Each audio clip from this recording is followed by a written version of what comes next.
Bismillahirrahmanirrahim. Assalamualaikum warahmatullahi wabarakatuh. Bersua dalam berita perdana malam ini, saya Husin Ismail. Dan Sarofiza Haji Mahmud. Berita-berita utama malam ini.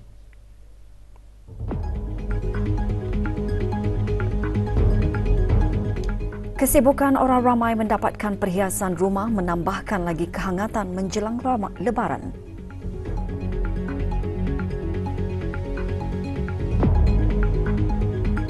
Kedai-kedai jahit dan kedai gunting rambut begitu sibuk memenuhi permintaan tinggi pelanggan bagi sambutan Aidilfitri.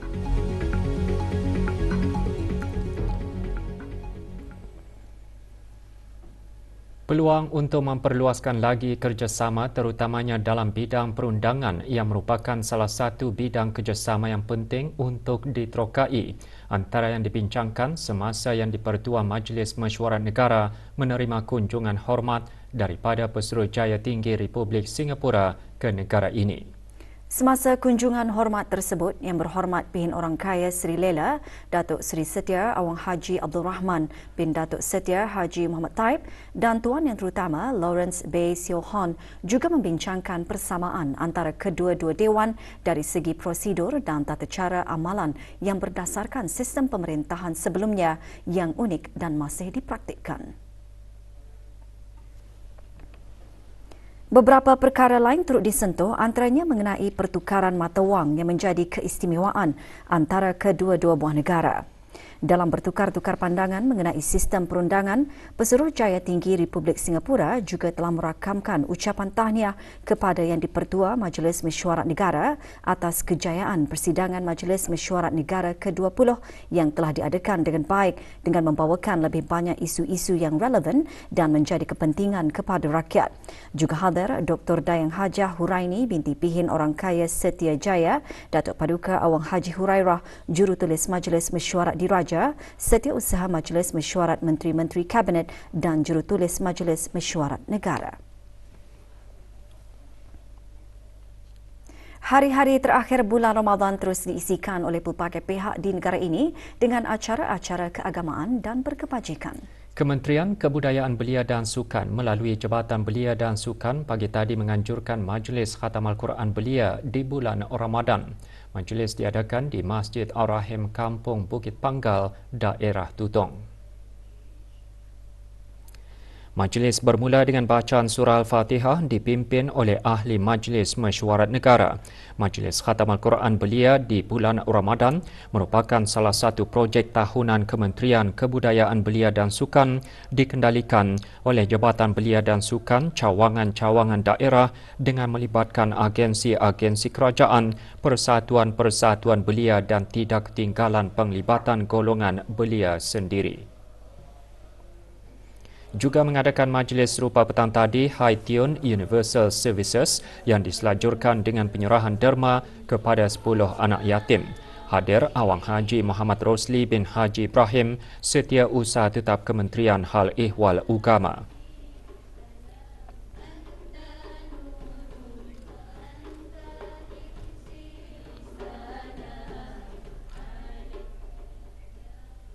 Sementara itu, Majlis Khatam Al-Quran turut diadakan lewat petang kemarin.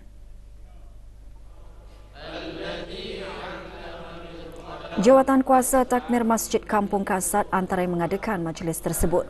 Hadir Datuk Seri Setia Dr. Awang Haji Japar bin Haji Mat Dain, Timbalan Mufti Kerajaan.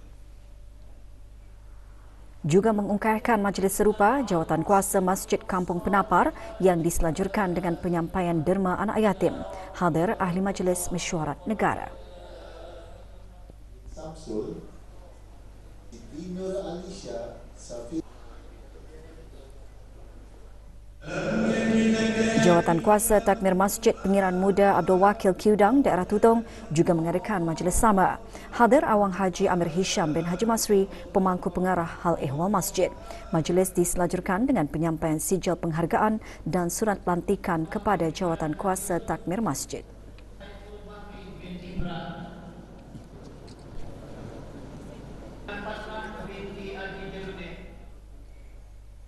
Pelbagai pihak terus meningkatkan amal jariah di penghujung Ramadan ini dengan mengadakan penyerahan sumbangan.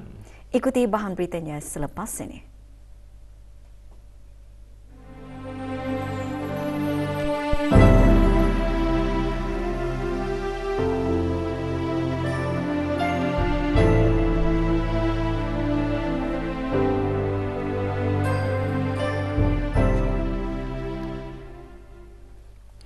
Kebajikan anak-anak yatim dan golongan yang memerlukan terus diberi perhatian. Lewat petang kemarin, Majlis Perundingan Kampung Rancangan Perumahan Negara RPN Bukit Beruang Kawasan 2, 3 dan 4 mengadakan majlis penyampaian bantuan amal dan sumbangan derma kepada anak-anak yatim. Majlis diadakan di kediaman Ketua Kampung RPN Bukit Beruang Kawasan 3. 25 anak yatim dan 15 orang yang kurang berkemampuan menerima sumbangan yang diserahkan oleh Ahli Majlis Mesyuarat Negara. Sumbangan berupa kewangan dan keperluan hari raya itu diterima daripada para dermawan dan beberapa buah syarikat di sekitar kampung berkenaan.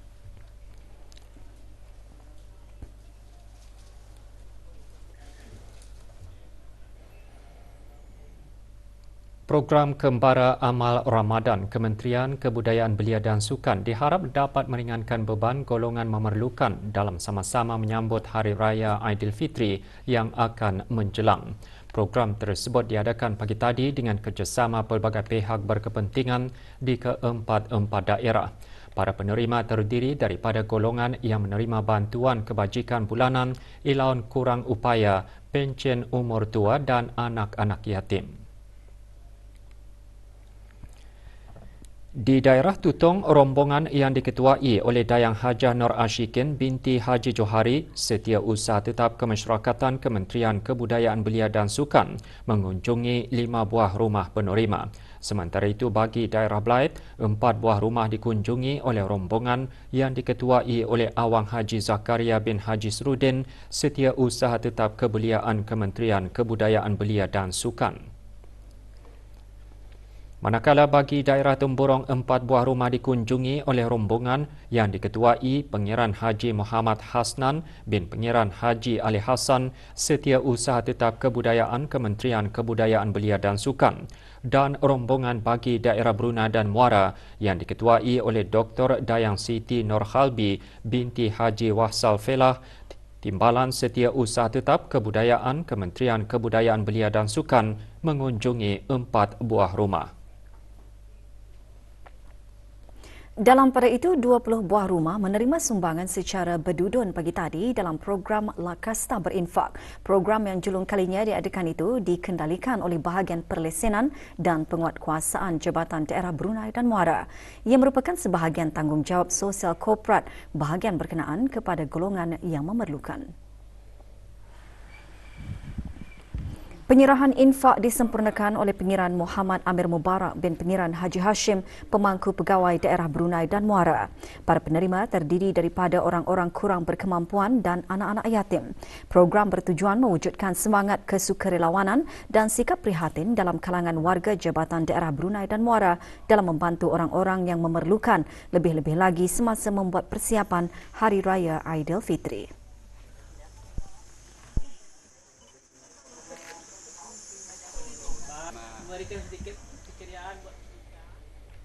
Unified National Networks UNN 5th Ramadan Charity Drive RCD yang bermula pada 30 Mac lalu dengan pengagihan bantuan kepada keluarga kurang bernasib baik di Kampung Menunggul diteruskan lagi.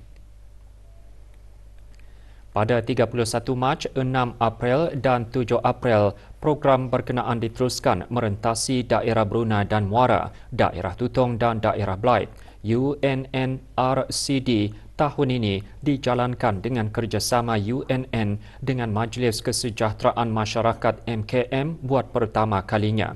UNNRCD merupakan inisiatif yang dibentuk di bawah tanggungjawab sosial korporat syarikat berkenaan. Jawatan Kuasa Takmir Masjid Rashidah Saadatul Bolkiah Kampung Sungai Akar lewat petang kemarin mengadakan majlis tahlil serta penyampaian sumbangan kepada anak-anak yatim dan orang kurang berkemampuan bagi Kampung Sungai Akar.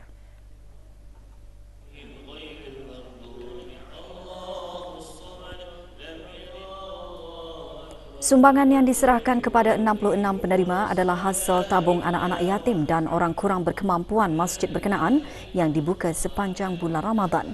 Juga diselajurkan majlis berbuka puasa. Rabi'ah Haninah binti Haji Ali. Setiap kali menjelangnya Hari Raya, pakaian menjadi persiapan yang disediakan lebih awal. Meskipun terdapat persaingan dalam pemilihan baju siap pakai, para pengusaha kedai jahit di negara ini masih menerima tempahan baju raya. Laporannya bersama Hajah Sahrinah Haji Abdul Ghani.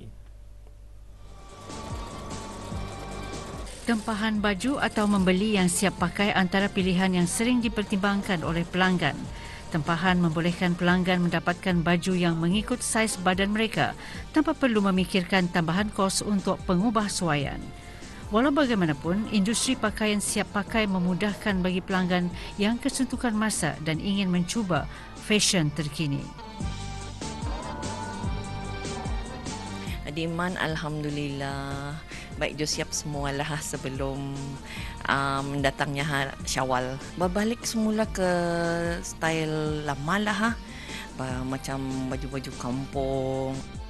Membeli ready-made pasal kalau ready-made ia lebih murah dibanding dijahit di kedai. Ready-made actually ya kalau kita ni terus balikan and then kita ni tahu saiz kita ni lah. Mencari saiznya senang. Fashionnya banyak design, colornya pun banyak.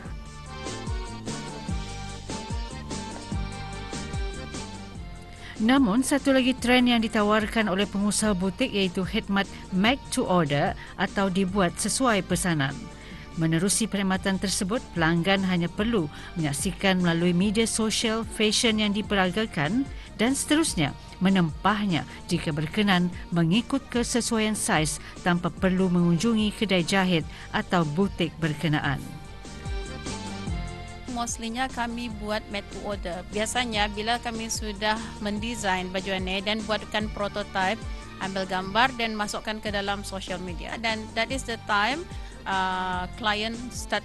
orang luar starting untuk order dorang punya baju. Menempah atau membeli baju baharu setiap raya adalah menjadi pilihan masing-masing. Namun, adalah lebih jimat jika ianya boleh digunakan sepanjang tahun bagi acara-acara lain, malahan sesuai dipakai pada bila-bila masa. Hajah Sahrinah Haji Abdul Ghani melaporkan untuk Berita RTB. Sejak beberapa hari lalu, kedai-kedai gunting rambut mula dipenuhi oleh kaum lelaki untuk bergunting rambut. Inilah masanya lelaki ingin kelihatan lebih segak dengan potongan rambut yang kemas dan rapi semasa Hari Raya Aidilfitri. Dalam tinjauan kru RTB di sekitar kawasan Serusup dan Batu Bersurat, kebanyakan kedai gunting rambut menjadi tumpuan lelaki. Sebahagian besar kedai gunting rambut pula mencatatkan peningkatan jumlah yang ketara pelanggan sejak seminggu lalu. Alhamdulillah, sambutan pada bulan untuk ambil persyawalannya Hari Raya ini memang trafiknya is quite alhamdulillah lah memberangsangkan compared to hari-hari biasa. So ramailah in terms of orang datang walk-in ataupun appointment. Bagi memudahkan pelanggan, sebahagian kedai gunting rambut ada yang menyediakan khidmat secara tempahan atau memanjangkan tempoh operasi.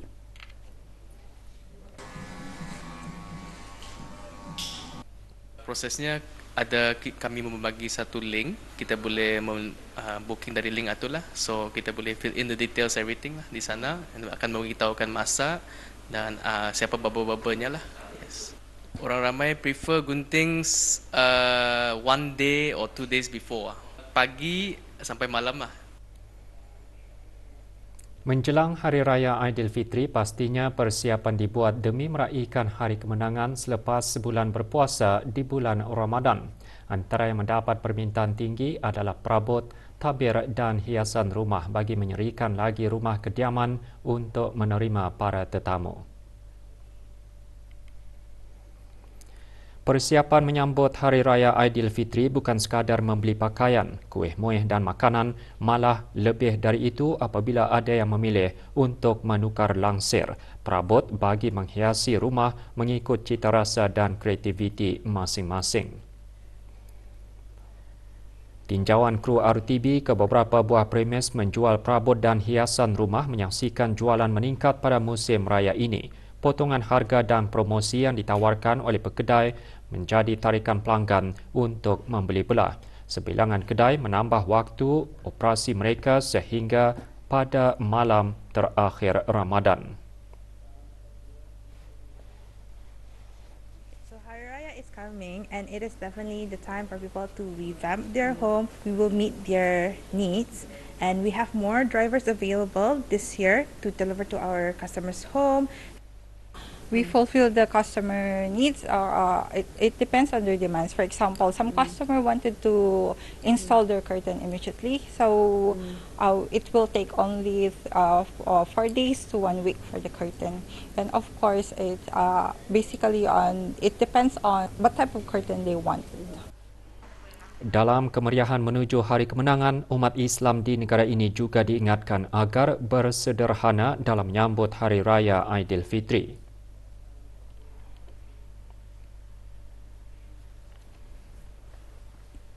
Jadi sikit-sikit je lah, ala kadarnya bah. Kita ni orang jangan terlampau berusaha tu kan. Apa yang ada tu jadi pakailah. Adik kita ni akan melihat saja.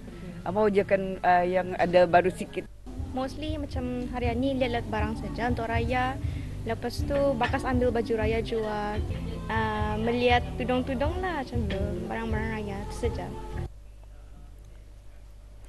Jabatan Alam Sekitar, Taman dan Rekreasi Kementerian Pembangunan mengingatkan kepada orang awam atau mana-mana syarikat untuk sentiasa menjaga kebersihan dan mengamalkan sifat bertanggungjawab terhadap kebersihan alam sekitar. Peringatan tersebut dibuat berikutan 2 individu dikenakan kompaun kerana melakukan kesalahan melanggar bab 12-1 di bawah Akta Kesalahan-Kesalahan Rampaian 2021. Kesalahan melibatkan kesalahan membuang sampah di kawasan Tanah Lapang, Kampung Batu Marang dan tempat letak kereta Jambatan Sultan Haji Omar Ali Saifuddin. Muhammad Ali bin Haji Muhammad Yamin didenda RM100 manakala Josh Ian Teo Ten Fat didenda RM300. Kedua-dua individu terbabit diberi tempoh 7 hari untuk menjelaskan kompaun tersebut. Latihan di Pelabuhan Muara akan diadakan bermula 9 hingga 11 April ini. Pihak Berkuasa Maritim dan Pelabuhan Brunei Darussalam MPABD dalam kenyataannya memaklumkan latihan berkenaan melibatkan kapal Indian Coast Guard ICGS dan akan menyebabkan pembatasan kepada keselamatan pelayaran. Sehubungan itu, para pelaut terutamanya para nelayan tempatan dinasihatkan untuk tidak menghampiri kawasan yang terlibat iaitu pada jarak 50 meter dari ICGS semasa latihan. Kegagalan berbuat demikian jika sabit kesalahan boleh dikenakan denda tidak melebihi RM10,000 atau penjara tidak melebihi 2 tahun ataupun kedua-duanya sekali. Pihak Sri Kandi Oilfield Services Sdn Berhad akan senantiasa memantau perjalanan operasi. Maklumat lanjut hubungi 873 5886. Tempoh masa operasi bagi pos-pos kawalan sempadan imigresen negara Brunei Darussalam yang lazimnya dibukakan pada pukul 6 pagi hingga 10 malam kini dilanjutkan bermula pukul 6 pagi hingga 12.30 malam. Jabatan Imigresen dan Pendaftaran Kebangsaan dalam kenyataannya memaklumkan pelanjutan tempoh masa operasi pos kawalan sempadan darat itu bermula hari ini 8 April hingga hari Isnin 15 April 2024. Ia dibuat bagi kemudahan pergerakan ulang-alik merentas sempadan semasa sambutan Hari Raya Aidilfitri. Pos-pos kawalan sempadan imigresen negara Brunei Darussalam yang terlibat ialah Kompleks Kawalan dan Pemeriksaan Ujung Jalan, Pos Kawalan Imigresen Sementara Labu, Pos Kawalan Imigresen Sementara Kuala Lurah dan Pos Kawalan Imigresen Sungai Tujuh. Waktu operasi pos-pos kawalan imigresen akan kembali beroperasi seperti biasa pada hari Selasa, 16 April 2024 bermula pukul 6 pagi hingga 10 malam. Tabung Amanah Pekerja TAP memaklumkan kaunter perkhidmatan di semua cawangan dan pusat panggilan TAP akan ditutup sempena hari kelepasan awam bagi sambutan Hari Raya Aidilfitri tertakluk kepada hasil penglihatan anak bulan Syawal 1445 Hijrah. Jika 1 Syawal jatuh pada hari Rabu 10 April, kaunter perkhidmatan dan pusat panggilan TAP akan ditutup sehingga hari Sabtu 13 April. Sementara jika 1 Syawal jatuh pada hari Khamis 11 April, penutupannya sehingga hari Isnin 15 April. Perkhidmatan dalam talian TAP, e-Amanah dan kios e-Info TAP akan terus beroperasi seperti biasa. Sebarang pertanyaan, hubungi pusat panggilan TAP di talian 272-2929 atau melalui email us@tap.com.bn semasa waktu bekerja. Persatuan Bola Sepak Negara Brunei Darussalam FABD dengan sokongan kumpulan syarikat Haitun Brunei lewat petang kemarin mengadakan majlis penghargaan FABD FIFA Series 2024 di salah sebuah restoran di Rimba. Penghargaan disampaikan oleh Yang di-Pertua FABD. Majlis adalah bagi meraihkan prestasi membanggakan skuad bola sepak kebangsaan. Majlis juga diselajurkan dengan penyampaian sumbangan derma kepada anak-anak yatim.